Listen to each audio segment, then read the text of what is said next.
Welcome and thank you for joining this session. I will talk about development of predictive maintenance and its alignment with business value created of such initiative and program, not just by developing the tool, but also the developing or delivering it over the longer time, for example, 5 or 10 or 15 years in the future. So my name is Julian. Currently, I am a global manager for drilling performance and maintenance optimization at Cameron, the Schlumberger company. Also, I work as a solution architect for the development of the condition-based maintenance system. In my past, I have been working with predictive maintenance, analytics, different data initiatives for last like 15 years in development of the systems, but also delivering of the digital maintenance services on over 70 vessels, where I had over 5,000 pieces of equipment under my supervision.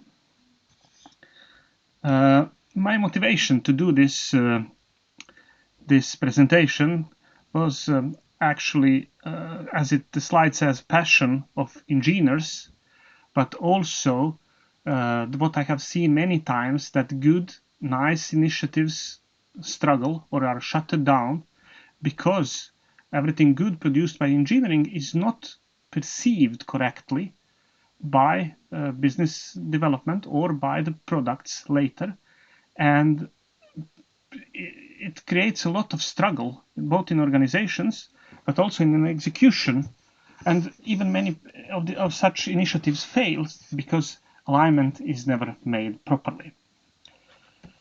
So I work for the oil and gas industry and maritime industry, and we struggle. We have been struggling now for a long time, and that struggle actually forced us on the path of optimization. What we had before oil crisis in 2014 and that what is happening now was a very good life. Money was not an issue in many ways, but what we learned after 2014 is that we need to adapt quickly, and that approaches to the strategy which we had before, like positioning in the market or having a range of products which will be there forever, just doesn't work, and it's quickly outperformed, not from the big our competitors, but also by small companies which grow quickly. So we need to learn how to respond rapidly and how to implement new ways of thinking, where information management and data management in that introduction in our operations and maintenance were a crucial part of it. So we are in a kind of twin-bladed challenge today in 2020. We are in the combination of blue ocean and red ocean strategy, where we are forced to invest into development, to develop, to outperform or to keep up with what is going on in the market, but also we are forced into the fierce competition with our competitors, where we are constantly challenged to cut our prices, the investments are cut, and we need to optimize all our activities. So in most of our managers and maintenance managers and maintenance directors come from technical organizations, but there is a big difference which we see going from doing things to managing things. Thing is that as managers we have the first and most important responsibility to ensure that the organizations which we lead are profitable, that they make money or they save money. And everything what we do with the digitalization of these maintenance initiatives have to, in the end, have this outcome, or it will be shut down by management, by higher management. So what does it mean that maintenance make money or save money? It means that actually it is aligned, it's equal to our client interests. And that client, for me, delivering maintenance digitalization can be internal or external client, because we have our own ships and we provide services on other companies' ships. But the thing is, we need to meet their interests. And that all developments which we do are actually matching these initiatives how to meet our clients' interests. It may sound very high level, and it's like, okay, this is obvious what you say, but in my experience from the last 15 years tell me that it is not in the most cases it's not implemented right.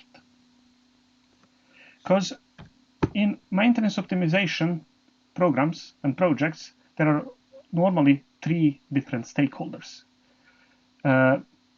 One is, of course, engineering, which creates the solution, which creates tools, analytics, maintenance procedure, equipment, analysis. But there is somebody who need also to execute upon these tools. There is somebody who need to use these tools and find these tools usable and valuable. But on the third hand, there is also that importance that whatever is produced, whatever is made, is profitable versus investment, but also that it creates the right value for the pricing and investments to that end client. And that client also need to perceive that value.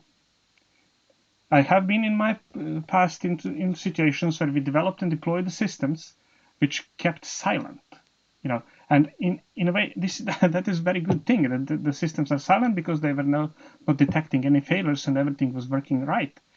But that also created skepticism on our client side. Says, are these systems doing anything on our ships, or they are just black boxes which doesn't even function? So in development and implementation of these programs, all these 3 actors have to be involved, or in early stage, or especially in the later stages.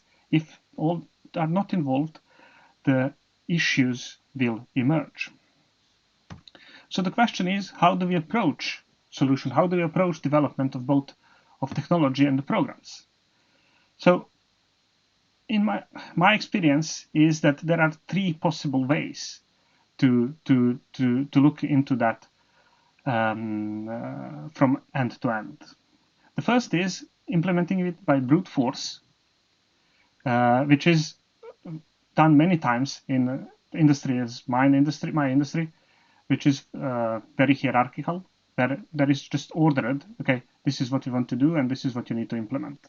And this is your chart and please implement.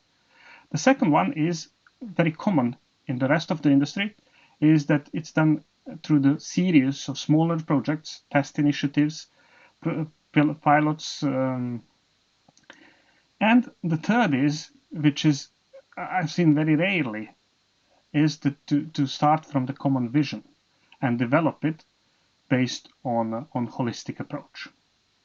So what is the difference between these 3 approaches? The first, brute force, when it's like extremely siloed, because every organization forces themselves to see their own interests. From the perspective of business development, it's normally seen that, okay, we are here, we have a lot of expenses. Based on our calculations, we should be here in this white line, but our real focus is down here. And it doesn't account if this is really possible, or how much time it will take and how much effort will it take. But it is being forced to be implemented.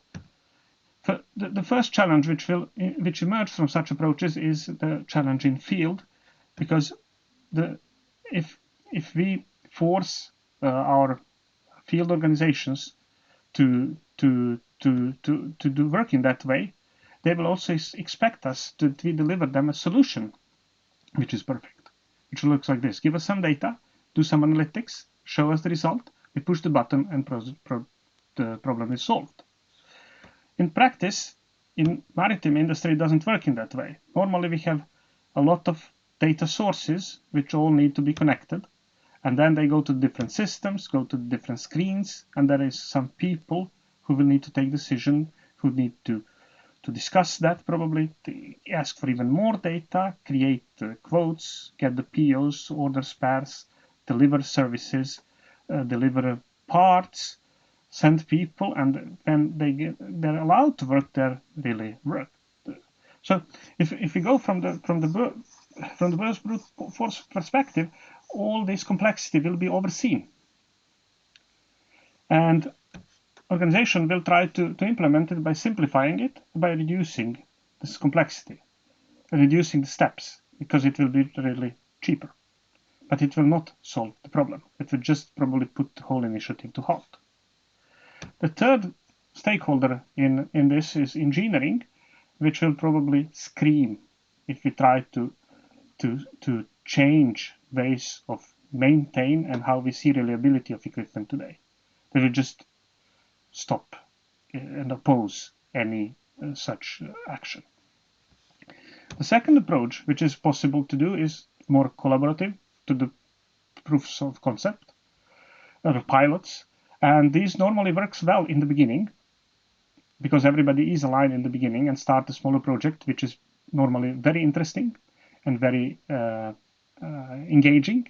But if we don't have a longer term vision and we have a common goal where we are going, the teams start to diverge and everybody starts to exploit on their own part, and we have a result of the siloing, and many of these initiatives die out.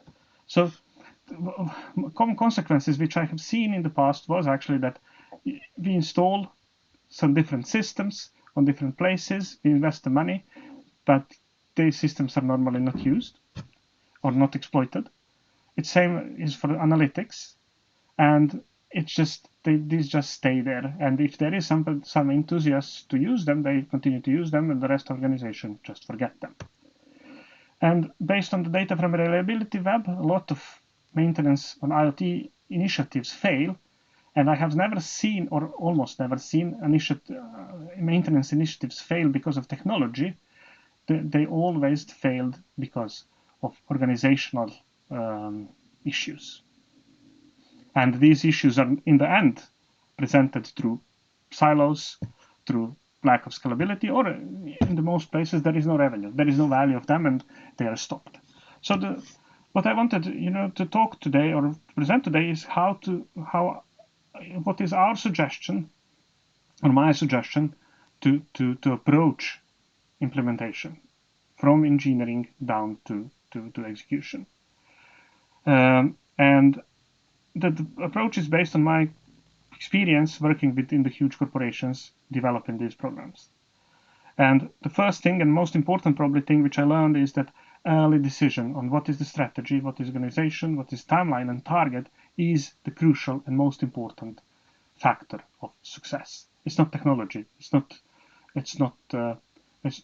having something done. It is actually being able to explain to the executives and to the engineering teams what are we doing, where are we going, and why. So it starts with like a vision. It's not a strategy. It's very easy to say, that it's just a sentence, but it's not. It's not. If it is communicated properly and if it is repeated enough times, people start accepting it. And there are many ways to form the vision for these programs, but please pick one. Pick one to unite all your resources. When the vision is in place, out of that vision, the first important thing which need to be taken with the business development and with the higher management before we start developing anything is, are we target to deal and to attack our operational effectivity, or we want to change our whole operational strategy based on our developments. And the difference between two terms is that what we see as operational effectiveness is actually improving to the maximum that what we are already doing. We are looking into every single activity, and then we are trying to improve them. From maintenance perspective, it will be adding single tools like digitalizing checklists, or adding single monitoring system, or adding single analytics for specific assets or specific process, and leaving it there. When we talk about changing our maintenance and operational strategy, meaning that we are looking at totally, and this will cost us much more, it will take us much more time, and then it will involve much more risks to get it done. But then we are dealing with a completely different beast to fit, and a different value.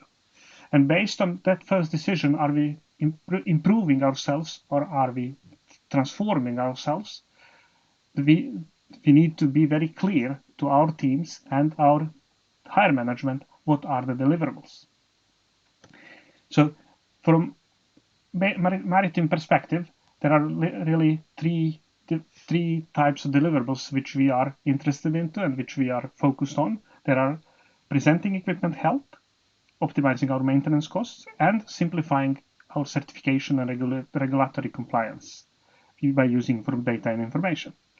So it's very important that it's very early alignment between business, field teams, and engineering. Which of these will be attacked and will be included or not, and in which timeline? Because expectations rise very quickly, and if it is not clear what is being developed, why, it will grow, and situations will emerge, things will be sold, things will be promised, and the struggle will become real very quickly. So when we have agreement on really what are we dealing here with? Is it CBM or predictive maintenance? Is it just condition monitoring, or is it documenting the condition and the ships or assets condition for a regulatory purpose? Then we need to map that over and see, okay, what really we need to implement here. Do we need real-time data? Do we need documents? Do we need different kinds of data? Do we need at all digital records, or we need actually to live on what we have today? What type of analytics can be involved, and do we need execution? Do we need execution at all, or somebody else will do execution for us? This is crucial, because if you start attacking it on all these three levels, and you really don't need them, your resources will be scattered, your investment will be scattered, your timeline will be stretched out, and you will probably not be finished with any of them. So be very focused. Okay, this is what I need for the phase 1, phase 2, phase 3. And then when you know, okay, what do you need, then there is a question of who I need. Which part of the organization should be involved, and take that from the top down. Don't go from the bottom up. People will be engaged, enthusiasts, but it can destroy the whole project later, because they will be dragged out to do other things. They will be not allowed, and there is always a lot of politics about ownership in such big initiatives. So the first then, when we are done with all this organizational and, let's say, in a way boring and difficult political stuff, then we can turn into technology. In our offshore industry, we normally look into the technology, into the maintenance, to integrity of equipment in the three different ways. We look into the structural integrity of equipment, technical and functional integrity. Structural, we see everything what contributes or may contribute to the equipment. It breaks, falls off, or a load attached to equipment falls off, and it's normally focused on fatigue. Through calendar-based maintenance or current-based maintenance, which we want to transform to digital one, it's normally inspections. Because it's heavy equipment, you don't see in equipment, so you need to inspect it, intrusive or non-intrusive, and we follow manufacturer advice. What we are trying to do here is to transform this into the digital one. And normally, this part is there are numerous possibilities to develop tools, develop fatigue or mathematical physical models, but the thing is, all of them cost, and some of them cost a lot. On the technical integrity is what we talk about. Then we talk about wear and tear of equipment, where a lot of condition monitoring and AI or machine learning functions are good. And the last one is functional integrity, where we actually benchmark equipment and see does it work as it does. So which one then to choose, and which equipment should be part of it? Because in my previous job, we had like about 150 pieces of equipment on every vessel. So which equipment really matters here for that? So we developed our own process where we combined both business, technical, and reliability factors in it to be able to cope. So we started with equipment selection first. And the thing was, okay, which equipment do we select? There was a lot of opinions, again, who you ask about it. So we decided to go from operational perspective. That's the client. That's the end user. It's not us. It's not. So the first was how critical that equipment is for operation. Are we going to replace it with something else? And what is the cost of repair and maintenance for it? So that's the first thing which we segregated. And then we picked the 10 most important pieces, and then we looked into the failures. Which failures we want to mitigate? Does these failures even occur and are valuable to look into? Do we have information on that? Then we looked into the maintenance. Is current maintenance relevant? Is it actually fixing it or not? And can we improve the risk by adding some other things? And then, if we had, like for example, for a structural integrity, if we had possibility to develop fatigue models to count cycles, or if we were able to develop a tool which could field inspect it, then we looked into what is the cost of doing it versus cost of maintenance? Are we really improving the bottom line? If the answer was actually that no, we are not improving the bottom line, we kept the existing maintenance. If the answer was we do not like this, or we can improve this, then we actually took this piece of equipment into the more detailed study, where we started with current maintenance analysis across the teams. We built the common taxonomies of equipment across all our product lines, so we could reuse analytics done on one motor to the another one, just adapting it, not refining it every time. Then we mapped in whatever we had from criticality studies, or standardized them so we could